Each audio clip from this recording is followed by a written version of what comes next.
All right. Good morning, everybody. It is Thursday, April 30th, 2026, and this is our company-wide meeting. Special, very special welcome, official welcome to our West Virginia managing broker, Woo! Brennan Cook. West Virginia has been a long time coming. Brennan, I want you to open your mic and talk about like how we met, how you came in contact with the company and everything. All right. Yeah.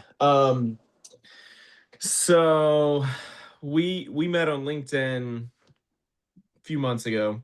Um, I can't remember if we were connections, if not. Honestly, I can't remember how it started, but I saw Me neither. Sandy. I had just left EXP, just went full time in real estate. Been in real estate a long time, but always done other things with it, mostly real estate related. But just went full time in real estate. Just got my mortgage license, and I saw Sandy post something, and so I looked up the company a little bit, and I saw, hey, they're going at the big dogs in virtual real estate, EXP Real, all these.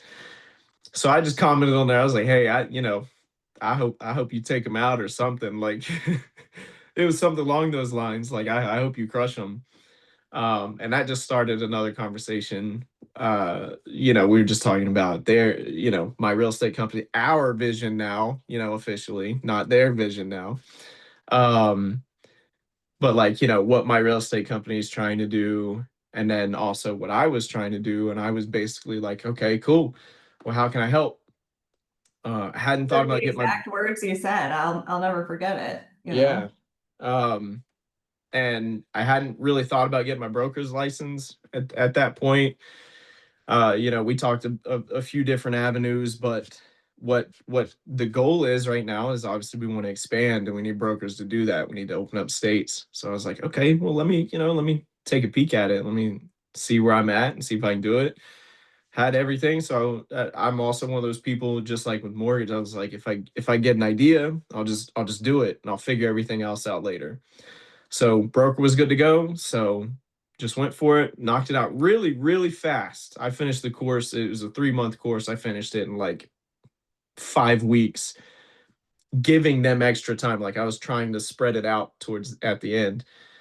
And I thought, okay, like we're good to go. This is gonna be fast now. Then the licensing process took the rest of the 2 more months, whatever it was, to get everything together. So I've got a lot of tips on, if You you have a guys, it was state. it was absolutely insane.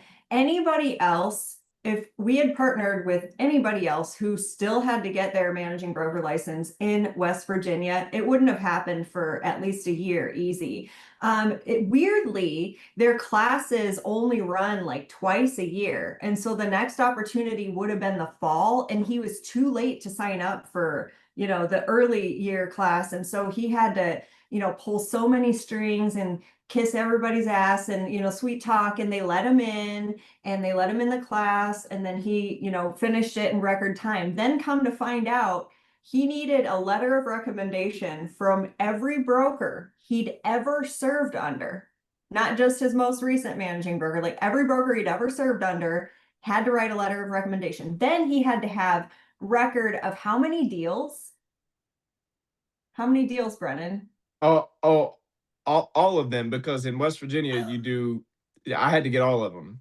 You Um, guys, I can't believe the red tape that Brennan had to jump through to like, I'll never be a managing broker. I say never. I will mark my words. I will never be a managing broker in West Virginia ever. Like that is way too wild. I So I even I forgot that the class. Like I almost didn't get into the class until August. Like I this mean, would you have not could write happened. a freaking book on all the hoops you jumped through to come through for us to get licensed. And it just goes to show you his dedication and his excitement about this company. And Like it just, when you called me and you were like, hey, I passed my test, like it was just so fun getting that phone call from you, you know. So we're so excited to have you on board and congratulations. I'm Let's kill excited it. too. Excited too. It's time to go. Thank you.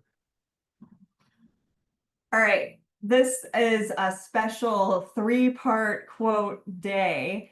And it's because I have several agents that, you know, talk to me throughout the week, throughout the month, and they're like, you know, my pipeline's empty, or I wish I had more money in my pocket, or whatever.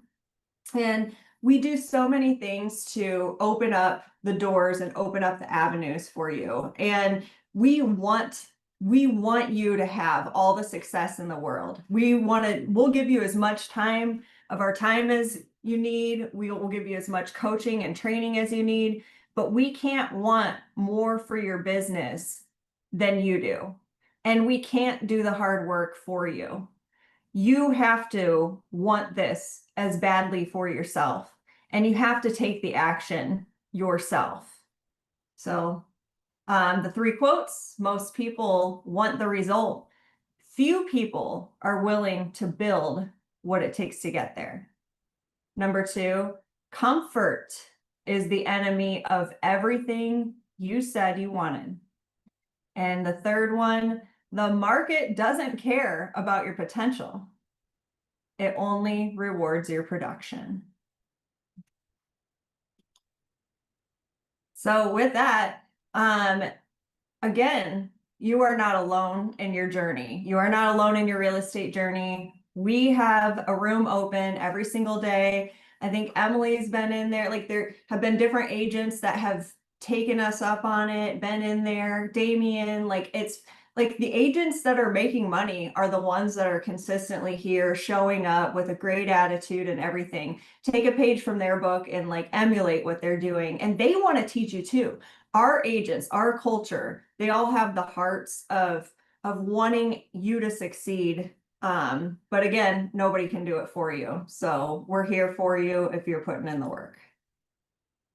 Your leadership team, as you know, we've made a few changes, and they've been very, very positive changes, and we're just killing it, and we're very excited about the trajectory we're on. And again, Kyle is an absolute animal. I don't know how she does everything. Okay, here are our weekly trainings. So on Monday, we've got a CMA workshop with Josh Reese. And he is an amazing trainer. He's great with lead gen. He's great with analytics. And that's why I'm looking forward to hearing about, you know, how he actually does CMAs. I think everybody does CMAs differently. Like CMAs are, I call it an art. I think it's an art. You can't just sit. That's why it's hard for me to work with engineers, is because all they want is data. And I'm like, it's a gut check on top of the data. You know, it's sales on top of the data. True crime and real estate this Tuesday. As you guys know, I've been changing up the format a little bit. So I definitely want feedback from this previous Tuesday's episode. But next week, we're looking forward to it. I believe Debbie sent me this topic. It's about the Midland agent. Okay, so 42-year-old Midland agent, and definitely not doing so well now. So True Crime Tuesday is all about, you know, keeping you out of trouble and keeping you safe. Those are the two goals with True Crime Tuesday. And facts tell, stories sell. So the goal with this whole podcast is for you to be able to retain these stories, be entertained while hearing it. But I also want you to think about that. Like when you're talking to your clients, do you just slide over like a piece of paper and be like, hey, like wire fraud exists, like sign here? Or do you tell them one of the stories that we've told you from True Crime Tuesday? Like how many people that it's actually happened to, and hey, you know, these people get burned, it actually happens. So that's the other reason we do this. And then Wednesday, Brennan, do you want to talk about your Wednesday training? Yeah, I'll turn my camera back on here too. Sorry, I'm eating my after workout protein meals and Such shakes. a I don't want meathead. no, I don't want you guys to see it. But yeah, we're just going to talk about the team structure. So I was in teams. I've had my own team. I haven't for a little while, but now definitely getting back into it for the state. But I worked with massive teams, lots of transactions and volume. So we'll talk about how you can accelerate it, when to know like you're ready to take that step, when you're ready to lead a team. You can even lead a team without being a broker. It's a unique setup when you partner with a company like this. You can do that. And work, hand in hand with your brokers. So we'll get into all of that, the structures, what the pay kind of looks like, and then answer any questions for that. So excited to talk about it. I'm excited. I know at least one agent who's definitely interested in this training, so it's very exciting. It sounds like me. Yeah. Not to name any names, but Congratulations to Emily, who is launching her brand new team. Do you want to talk about it for a second, Emily? Your team? Yes. I did launch it about last week, and definitely at the very start, the initial part of it. And so I'm very excited to see this hear about this training and see what I can implement, as well as, learn, right? We're very proud of you, Emily. Thank you. Okay, so we've been filming episodes of my real estate show. We've had some wildly popular guests on from different brokerages. If you know of anybody that you think would make a good guest, let me know. But here's something that I found very interesting as this show starts to find its voice. By the way, we have not dropped it yet. We have not published the podcast in our full episodes. This past week, what we did, and why I share this with you, is if you ever want to do your own podcast, we've been sharing a little bit about the journey of getting started. So what we wanted was at least 5 episodes in order to drop at the same time to launch. That way, if somebody finds us, they see there's other episodes that they can listen to. There's a reason for them to follow or subscribe. It's very important to launch with a few episodes. Starting on Monday, we are going to be a live stream daily show, and at noon Central. And the whole idea behind this is, y'all know that I'm going to say some unhinged things that are, the opinions of Sandy Lynn Burnett only, and not of My Real Estate Show, My Real Estate Company, Inc., or any of its subsidiaries. My mouth usually needs a disclaimer. So what's fun about this, though, is you never know what antics can happen on the live stream. And people are going to be able to comment, tune in live, anything like that. And then we're going to polish each episode and then release it as its own episode after that. So you never know what we might need to edit out. So that's what's going to be fun about this show. You'll catch up on real estate news. You'll basically be up to date. It's your daily dose of real estate. And Brian also posted some links in there if you want to follow us on wherever you listen to your podcasts. So Kyle and Josh are noticeably absent today. And I wanted to take a second to talk about them. They are 2 of the most amazing, incredible humans that Holly and I have had the privilege of linking up with since we started this company. And I'm going to go ahead and say that I've ever met in my life. They're incredible people. And as you know, Josh got a cancer diagnosis, and he's going to be going through chemo and radiation. And so we're really, I don't like using the term family, at a real estate brokerage, because I think it's manipulative and anything like that. However, I love you guys. I feel very connected to you and close to you. But I want to talk about a very important aspect of this. When Josh shared this on social media, and I wasn't sure if he would, and he actually wasn't sure if he would. He wasn't sure if he would talk about it. out loud. And I saw him post about it on social media, and I was like, good for you, good for being vulnerable. And I'll let him share his story. But in talking to Josh and Kyle, it's been really neat to hear. Apparently, you know, people have reached out and said, hey, you know, that actually made me decide to go and get checked and stuff like that. And so, and the people that have rallied around them, and they absolutely deserve it. But in real estate in particular, what's really weird is it's almost like we can't ever say when we're not at the top of our game.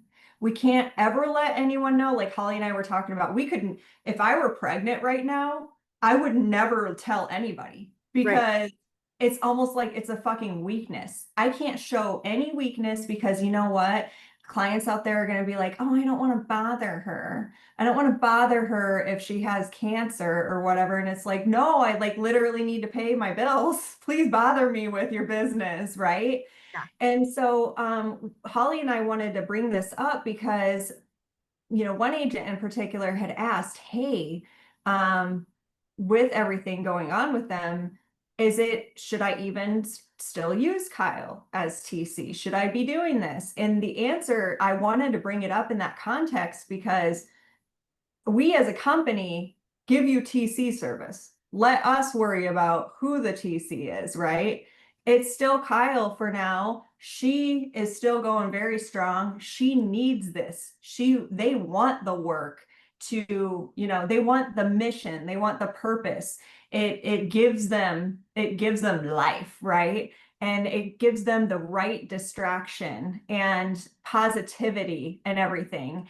And so I wanted to bring it up in that context. It gives them the distraction. I wanted to bring it up in that context because it is such a taboo thing in real estate for us to admit any sort of like personal vulnerability online or publicly because we're worried about losing all of our business. And Holly, I didn't discuss this with you ahead of time, but do you remember Josh Kirkpatrick? He was that agent in Galesburg, Illinois, in EXP. And he died of COVID, and nobody knew he was sick. Nobody even knew he was sick because, you know, he had a business partner and they wanted to make sure like their business was still going strong. And what happened? What happened the second like his death was announced? Everybody called his business partner trying to cancel listings because like Josh wasn't the one handling them. It was just like nuts. You know what I mean? So I don't know. I want you guys to take this opportunity to open up your mics if you want to say anything, but I just think it's a very important topic to talk about. Yeah, I was a buyer's agent when I was pregnant with Kate. And so I remember not saying much, you know, to the people I was meeting, but always feeling it when we were like looking at houses as I continued to like grow and show and stuff. So I remember making that decision that if I was ever pregnant again while doing real estate, I probably wouldn't announce it because that's people's first reactions, whether it's intentional or unintentional. They're not thinking about how like that's still our livelihood and like we'll let you know when we can't handle it. So I'm really glad you brought that up. And gosh, I can't even believe you remembered Josh. I remember talking to Josh during that period because I was his broker at the time. And I actually helped him renew his license like 3 days before he ended up passing away. And it was unbelievable. And it was a shock to the community because they couldn't tell anybody. And he was like our age, you guys. It's Yeah. not like that's what was so shocking, right? It was, Small yeah. children. So I just wanted to go ahead. Yeah, I just kind of wanted to, oh, that's mine. I just wanted to shout out, you know, although I'm the Texas broker, I also am an active agent and I have lots of deals on the table. And Kyle hasn't missed a beat. And I think if you're at the level where you understand TCs and you understand a constant professional, the other thing too, I think that is not well known is just how much experience Kyle has with running. She's not just your average little Susie High Heels TC. She runs a massive TC service company. So, this is one of hundreds of clients that she has. And so the fact that she has the system set up, we talk about systems, it's like you're not busy and it's not overwhelming if you're great at the job and you have the systems in place, which she does. So it never crossed my mind, but I think it is common if you're new to TC services, you worry about your deals. But I think that goes back to having the relationship with your TC, getting to know your TC, so you're comfortable, because we're all going to have life events, and being prepared for those and what the strategy is. So I just wanted to let agents know out there, whether you're using RTC services or you're not with our group and you're watching, you need to they're your service provider helping in your deals, and you should know them personally, and you should know how a situation like this would be handled. So I do think that, that's kind of overlooked when you hire a TC or you have a TC partner. Get to know them to understand what they're capable of. And you should never have that question if you truly know your TC. Kyle is like, she runs circles. Like we've said this before, she runs circles around Holly and I. At her peak TC work, so obviously not with this brokerage because we're still small, she was handling 150 open transactions at the same time. At one time, 150 by herself. On top of that, she's a principal broker in Oregon and still produces. Did you guys even know that? She produces new construction and everything. Like, it's just incredible. Plus, she's our director of operations. So I don't know, like, I want whatever she's on, but, and again, I want her to give that time management class because I'm like, holy shit, I don't know how she tracks it all. But yeah, I have my finger on the pulse. They know to let me know if they ever need a break. So let's, just business as usual. Holly, did you want to say anything? I was just laughing because when I talked to Damien about it the other day, I was like, she's not ADHD. Yeah, Because I joke about she's how got her shit together. so For for sure. all of you that are, that's why she balances us out so much. But it's so true. And I remember when we were having that conversation about, moving her up, it was like we are underutilizing her. So like we are looking forward to building out that program. But in the meantime, it's like she can do it blindfolded. So It's so funny. Brian just posted in the chat. We're gonna find out in a couple years that she has an identical twin sister and they pretend to be one person. That's the only explanation. only explanation. Only explanation. All right. I beat that horse to death. Brian.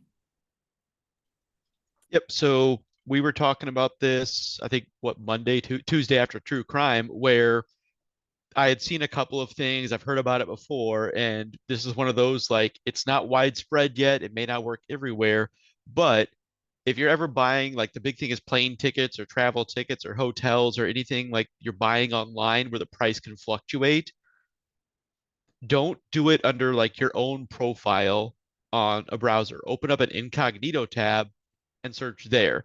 Like your cookies, your buying history, like everything the browser saves tracks like basically how much money you have, how much money you spend. And there are places starting to charge you based on that. So if you make a lot of money, they'll charge you more for something because you can afford it. So what you need to go in is the incognito browser and search for those same things. This was a recent tweet from somebody who's like, they looked up plane tickets and then the next day, they had to go to a funeral. So they looked up plane tickets again and they were $230 cheap, more expensive. And JetBlue actually deleted their response, but their first one was somebody there kind of, being a hero for the common man. Try clearing your cache and cookies or use an incognito browser. Like a lot of these services will do that and it's in your best interest. Also, like I still remember those old like William Shatner commercials for Priceline. Like there's a bunch of like, don't just go to one website like hotels.com and book there. Like I think you guys are probably all better suited to this than anybody else because like you don't just look at realtor.com, you look at Zillow and you look at homes.com. Like check multiple sites for hotels in the area. There's no reason to just like lock yourself into one if you're traveling. And I know we've talked about like Emily, you like Airbnbs, like, the true crime thing on that maybe scares people away, but look at other options for things, look for other people, because I didn't end up going with it, but when I went to California a few months ago, somebody was like, let's get an Airbnb. And it's like, okay, like, if it's $800 for the week and then we split it, that's way cheaper than a hotel room for a week. So options are out there, look at options. But anytime you're about to spend money on something outside of like maybe Amazon, but even that's probably going to start implementing this stuff, incognito browser and check the prices and see what you can save. The other thing I'll mention is a lot of those like extensions. There was one for a while that was being like pushed pretty highly on like the YouTube ads, was like Honey, like the Honey browser extension, like save you money on shopping. Surprisingly, that was a huge scam. Like anything, like don't just trust those things. I tend to not like putting a bunch of extra stuff in my browser, because the more stuff tracking you, the more potential your financial stuff is going to get leaked. But just look for those incognito browser savings, and if you have one where it works, let us know. But yeah, that was one of the things that I had seen in a few days, that or over the past week, that I thought was a good thing to mention. I just want to toot our own horn about like what a cool company we are when we post shit like this in our company meeting. I'm like, I love these tips. They're just general like life tips.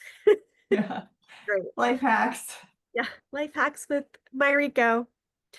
Oh, awesome. All right. So this week I want to feature two different people. So last week, if you recall, I challenged everyone to post a reel each day, and we had two people do that. So first, we'll look at Emily's. Emily, I just wanted to say great job. Social media has always been one of your areas of expertise, and I love what you've been doing lately. I really liked this post I'm highlighting on the left, though. For those of you that didn't notice because it went really fast, she kind of just scrolled through like some things you didn't know about her. Like she has a big forehead. I didn't even... I saw that when you posted it in LinkedIn. I'm like, I have never looked at you and was like, damn, that girl's forehead is huge. Like I have never thought of never in a million years. Right. Oh my God, she just did fingers. Okay, you're so funny. But and then you talked But about it's called a forehead. We all have it. you talked about tennis, and those are the kind of things that will draw people to you even more, because people like people that are relatable and like people that are aspirational. So I love it, Emily. Keep up the good work. Great job, girl. And next we have Damien. So I This made a is grave mistake fucking at work funny. this morning, and I almost lost my job. I thought I could go show houses without having my morning energy drink. It went poorly. But luckily, these clients were close friends of mine and were able to look past my shortcomings this morning. It's something I won't do again. Now I know better.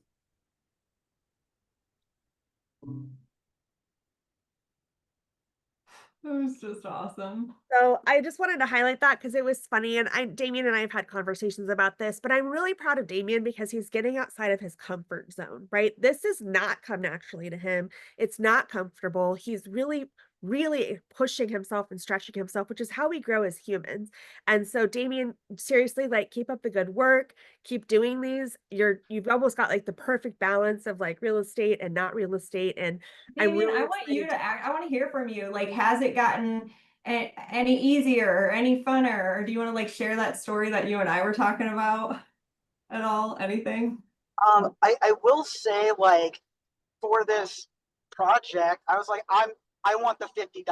I've already got like a $250 mic in my Amazon basket, so I need the $50. But it is getting easier. I still like overthink and like, oh, is that cringy? Is that? I'm like, ah, who cares? It's who I am. You know what I mean? Cringy or not. I didn't see this actually on social media. I only saw it when Holly put it in here. And that is an amazing video. Like that has like viral potential. It's hilarious. It is. I commented, I don't know if Damien saw since he's driving, but I really like that. I love that post. And I was like in serious mode, like working on a contract. And then I decided to scroll. I saw that and I was like, that could have made my day. Yeah. Good job. All right, so this is gonna show who won the gift card.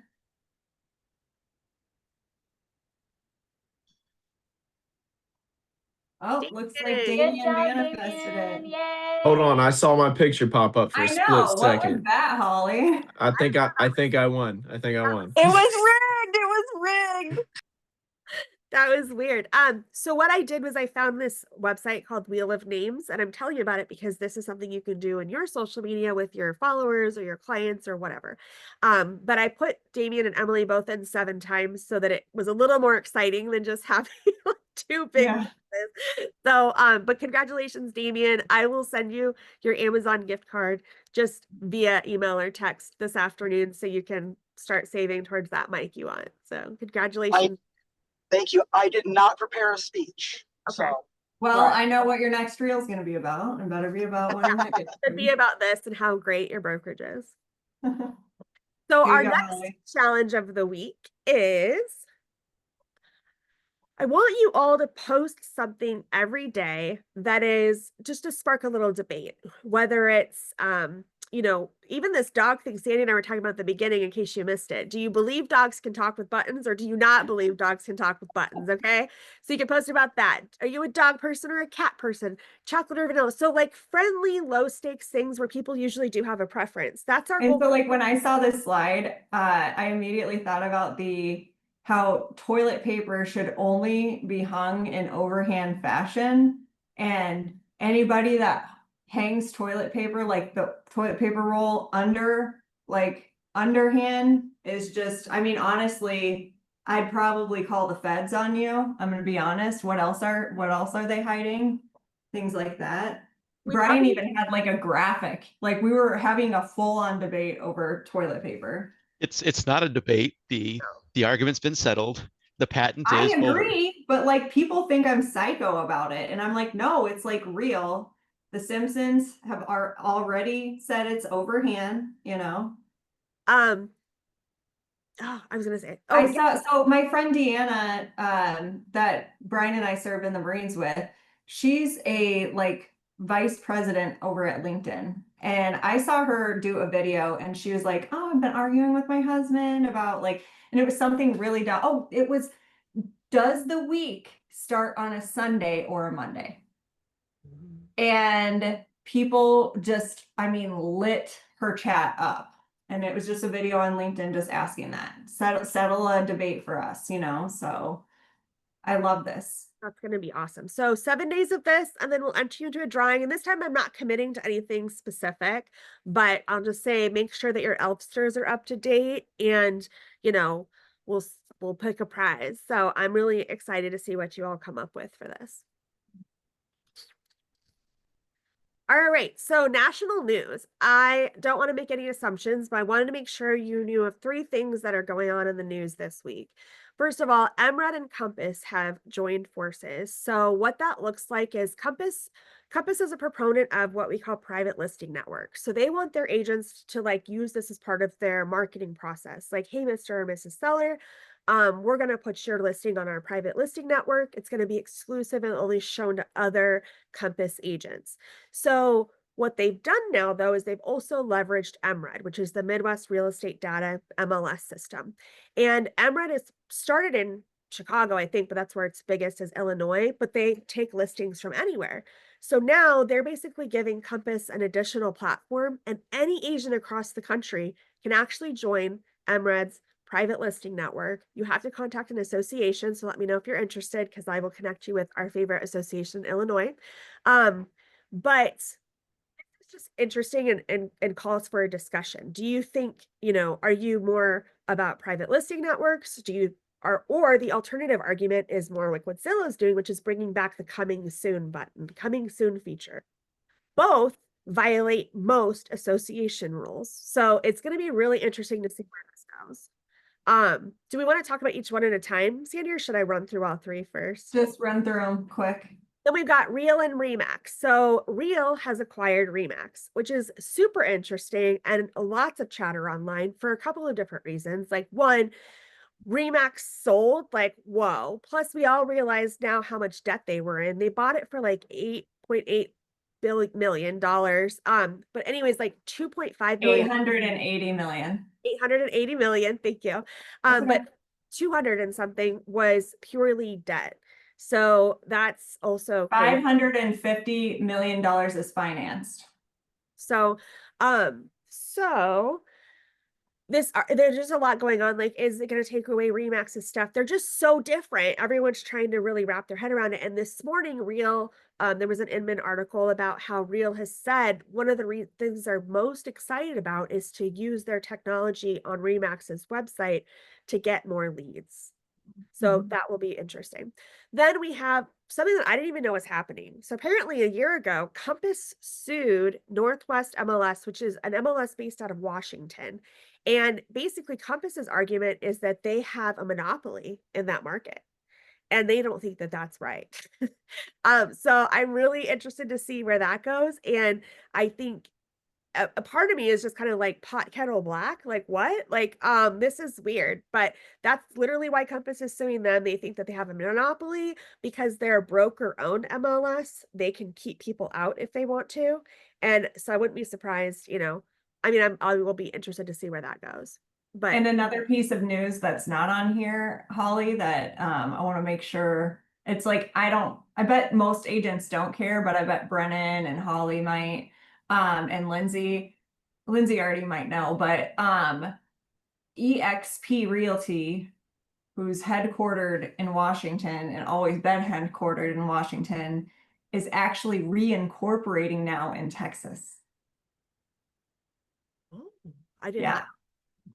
I thought that was pretty insane, but that, a red state where they don't take as much of your money. Interesting. So that's what's happening. They can't hide. They're trying to hide how woke they are. Exactly. On April 11th. Sorry, I did it. Go ahead. So, it's Fair Housing Month. It's the last week of Fair Housing Month. April is the month that we, really talk about fair housing laws, NAR's directions and instructions and how we train on this. So I was doing some research and I found this video that Scott Turner put out. He's the Secretary of HUD. And this was actually last year's video, but I thought it was relevant. So we'll just watch a little bit of it. On April 11th, 1968, the Fair Housing Act was signed into law. 3 years after the establishment of this very department, the U.S. Department of Housing and Urban Development. This landmark piece of legislation prohibits housing discrimination and guarantees freedom of housing choice and economic opportunity for all. Today and every day, we at HUD will uphold the Fair Housing Act so every American has the opportunity to achieve the American dream of home ownership. Okay, so like the whole video is basically like that. Yeah. So this leads us into the tea time portion of the meeting. And so this is this year's HUD video. HUD is basically coming after NAR again, not officially yet. Right now it's Good just for them though. Yeah. So right now it's a 7-page letter to NAR saying like, hey, I'm going to drop it. That's how I was scared. So it's a 7-page letter to NAR from HUD that's like, hey, we'd really like you to revisit your stance on fair housing because we believe that, well, we can talk more about it. Let's run the video first. Okay. The Fair Housing Act enshrines a simple principle. Everyone is equal in the eyes of the law. But there will always be those who twist the simple meaning of the law to serve their radical ideologies. The Biden administration weaponized the Fair Housing Act to target Americans. They assumed many Americans were racist until proven innocent. They followed the broken compass of DEI instead of the plain intent of the law. This Fair Housing Month, we celebrate our efforts at HUD under the Trump administration to restore sanity to enforcement of the Fair Housing Act. We propose a rule to end the influence of disparate impact theory, a toxic legal doctrine that sees every difference in statistics as proof of intentional discrimination. We eliminated the woke PAVE task force, which tied up lenders, appraisers, and others in red tape in the name of DEI. We terminated almost 30 regulatory actions, including regulations that empowered illegal aliens at the expense of property owners. And we launched fair housing investigations into Boston, Minneapolis, and Washington State, over race-based housing plans that potentially violate the law. We're restoring stewardship and correcting course after years of mismanagement. The words fair housing finally mean something again at HUD. So that rolls right into just some of the things I wanted to tell you about this 7-page letter. So we can go to the next slide. So HUD basically sends this 7-page letter to NAR saying like, hey, you're respected in the industry. You need to take another look at this. Nowhere in the Fair Housing Act does it say anything about steering. Does it say that we shouldn't be sharing criminal and school information with buyers? In fact, we believe it's the other way around. So they mentioned when like realtor.com like announced taking like crime data and schools off of their webpage And how let's they just were stop like, for a minute though. Like, I am curious, how many of you agents, what have you been taught when a buyer asks you, hey, what's the crime like in this neighborhood?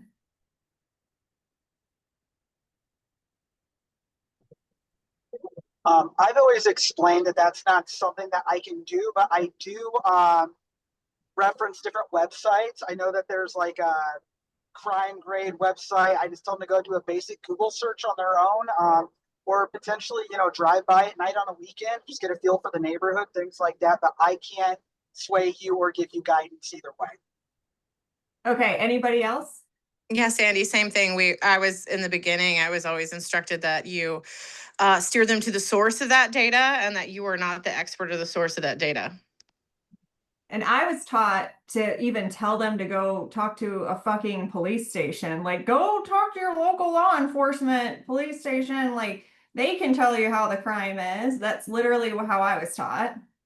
yeah, So go on, Holly. I mean, like, Emily, how about you? The team that I was on when I first started told me not to even say anything and say that, like, I have no knowledge on that. And then I actually had a client that looked at me and said, they were just upset basically. And then basically wanted to not work with me anymore. And it was such a, anyway. Because it takes away your power. The value, as an basically. Agent. Yes. Makes Yeah. you worthless. Like, and I was a new what agent. good are you? Like, that was my very first deal, like, very first one. Yeah. So, Holly, sorry, I just wanted to set the tone on that. No, that's perfect. So basically HUD is telling NAR to like take a chill pill, right? They're like, removing crime data does not help Americans make informed decisions. In fact, it's the opposite effect. I really thought this was there was a couple of times that I'd read a line in this letter and I was like, ooh, damn, like shots fired.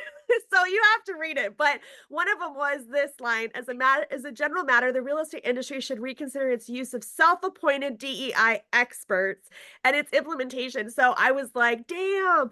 And it also goes on to say that if we aren't providing our clients with that data, then they have every right to question the exorbitant money some agents charge, or said something like that. But the point was like, your agent should be able to provide this data. Then it goes on, I think the next slide, it goes on to explain what steering actually is. So it says, nowhere in this fair housing law does it say anything about steering.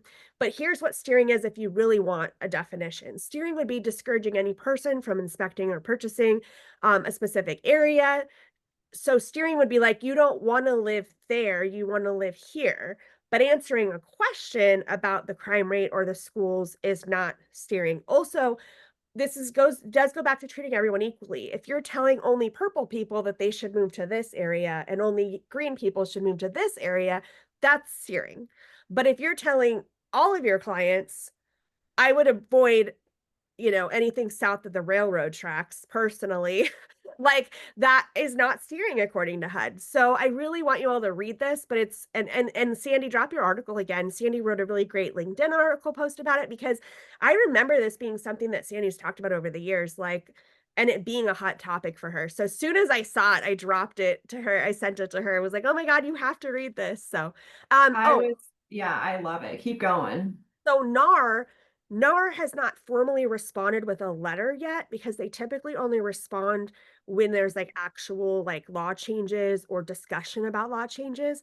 But they did give Inman some quotes basically saying like, we'll take a look, but we've been saying this for 80 years and the safer option for agents is to not mention it at all, to be the source of the source in this case. So, you know, NAR's kind of standing its ground, but they're also leaving a little bit of room there for you know, them to change their position. But very And the interesting. cover of my article says statistics aren't racist. So I'm sure that it's gonna like offend people, which honestly is the whole point of me putting it, is like I stand by that comment.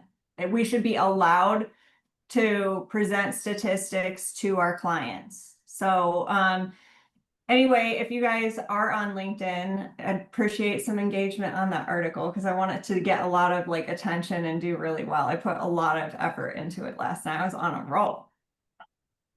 Do you want me a next slide, Holly? I think that's it. But yeah, next slide, we'll see. Okay. Alibis. All right. So I have one alibi I wanted to say about social media stuff. It's that, you know, I remember when a friend of mine went viral on TikTok because he was doing a video and he showed himself installing that toilet paper roll going under. And so many people came out of the woodworks to like correct him, call him names, you know, he's a sociopath. So keep that in mind when you're doing these posts this week. Don't just always pick the safe option. Like it's okay to be radical because you're going to get engagement. You're going to have more loyal people on your side, and people cannot help but correct people online. It's, if you think about it, there's a lot of people just take their time to comment and tell someone how wrong they are. So that is so good, Holly. And I forgot my alibi is I forgot to say on our social media stuff is like, don't be afraid to form an opinion. Don't be afraid to say what your opinion is. It's been incredible this week. It's been an incredible week for real estate news. And in launching my real estate show, I've been like looking for the right guests, and I want, you know, certain people that have been like impacted, for instance, by the Real Remax acquisition. Hey, does anybody want to come on the show and talk about it? And literally all these influencers are posting, oh my gosh, like, wow, this is crazy news. I'm just gonna, you know, I'm just trying to absorb it all. I guess I'll see what happens. You know, nobody is posting an original thought anymore. If you actually look, only the big influencers, the biggest ones, are posting original thoughts, and everybody else is watching them. So that should tell you something. Don't be afraid to have an opinion. You don't have to like take a stand on everything, but I'm just saying like what, how do you feel about something? Don't be afraid to say it. Stop being boring. dogs can talk with buttons.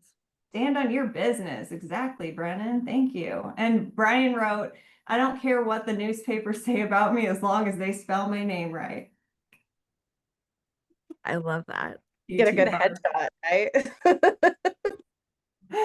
All right, Holly, close us out. All right. When in doubt, reach out, messages if you need us. We are here for you.